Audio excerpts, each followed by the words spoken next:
500 kilometre में Israeli धमाके, Iran से जॉर्डन तक कोहराम। इस वक्त पूरा पश्चिमी एशिया या यूं कहें कि मिडिल ईस्ट जबरदस्त धमाकों, हिंसक प्रदर्शन और तख्ता पलट के ऐसे दौर से गुजर रहा है जिसमें गाजा से लेकर ईरान तक और जॉर्डन से लेकर सऊदी अरब तक गदर मचा हुआ है। ईरान में पिछले 13 दिनों में जहां 45 से ज्यादा ईरानी प्रदर्शनकारी मारे जा चुके हैं, वहीं गाजा में पिछले 24 घंटे के अंदर 13 से ज्यादा फिलिस्तीनी इजरायली हमलों में मारे जा चुके हैं।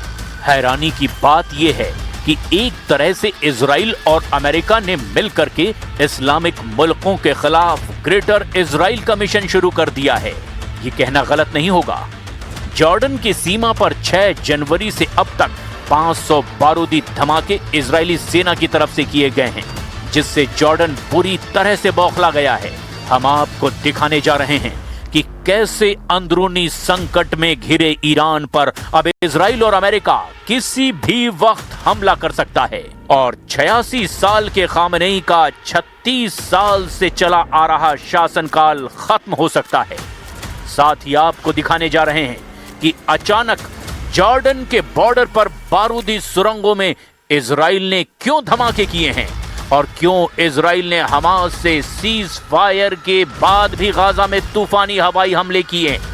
लेकिन सबसे पहले देखिए जॉर्डन की वो तस्वीरें जहां जबरदस्त धमाकों ने पूरी दुनिया को हैरान कर दिया है। जॉर्डन में 500 बारूदी धमाके, मिशन ग्रेटर इजराइल शुरू। 6 दिसंबर 2026 इजराइल के रक्षा मंत्रालय ने जॉर्डन घाटी में एक साथ 500 एंटी टैंक माइन को उड़ा दिया। दुनिया ने इसे रूटीन ड्रिल समझा, लेकिन ये असल में इजराइल की ईस्टर्न वॉल यानी कि पूर्वी दीवार का आगाज है। इजराइल यहां 500 किलोमीटर लंबी एक अभेद दीवार बना रहा है।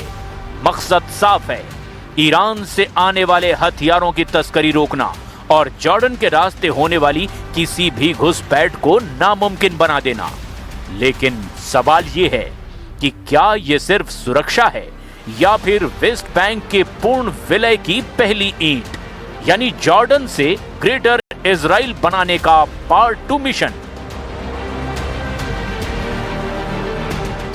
6 जनवरी को इजराइल के राष्ट्रीय माइन एक्शन प्राधिकरण ने जॉर्डन घाटी के 3 माइन फील्ड्स में लगभग 500 माइनों को निष्क्रिय कर दिया, जिनमें से कुछ 1960 के दशक में लगाई गई थी।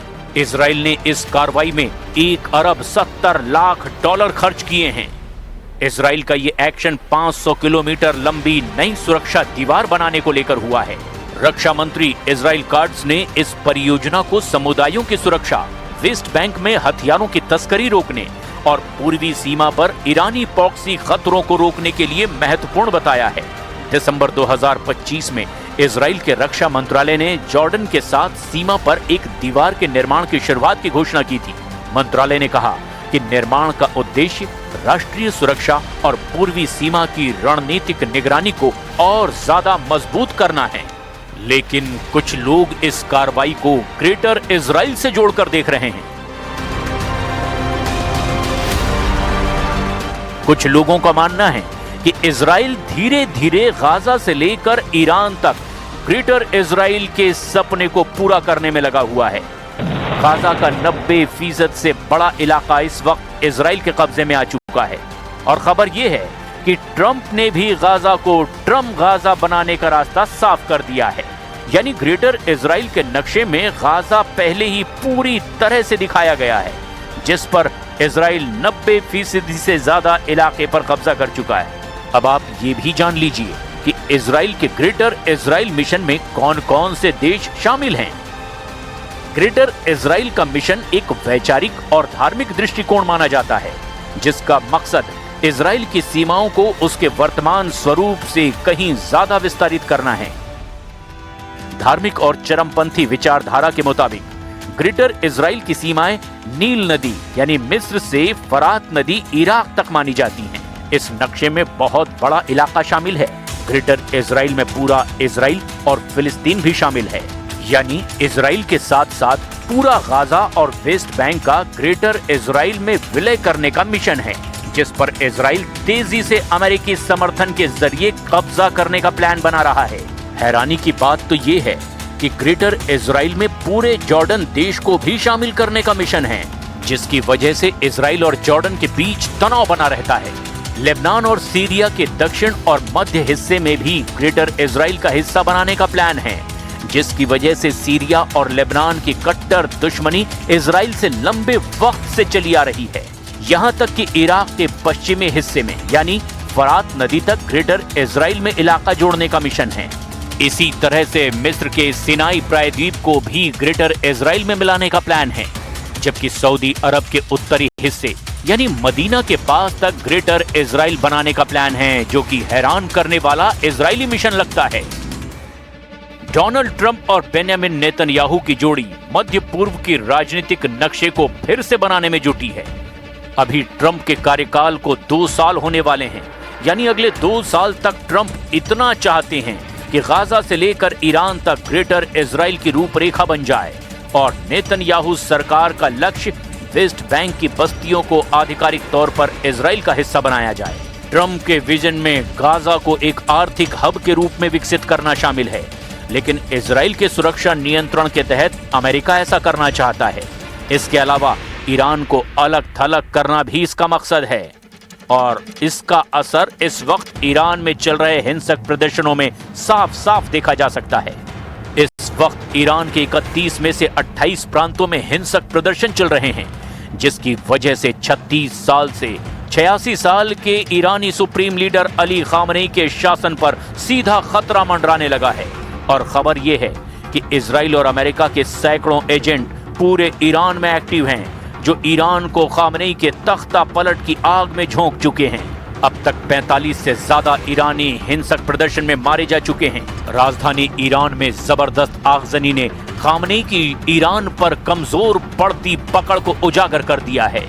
अगर ईरान की सत्ता और शासन पर 44 साल से सख्त पकड़ रखने वाले खामनेई के शासन का अंत हुआ, तो निश्चित रूप से इससे यहां अमेरिका को जबरदस्त फायदा होगा।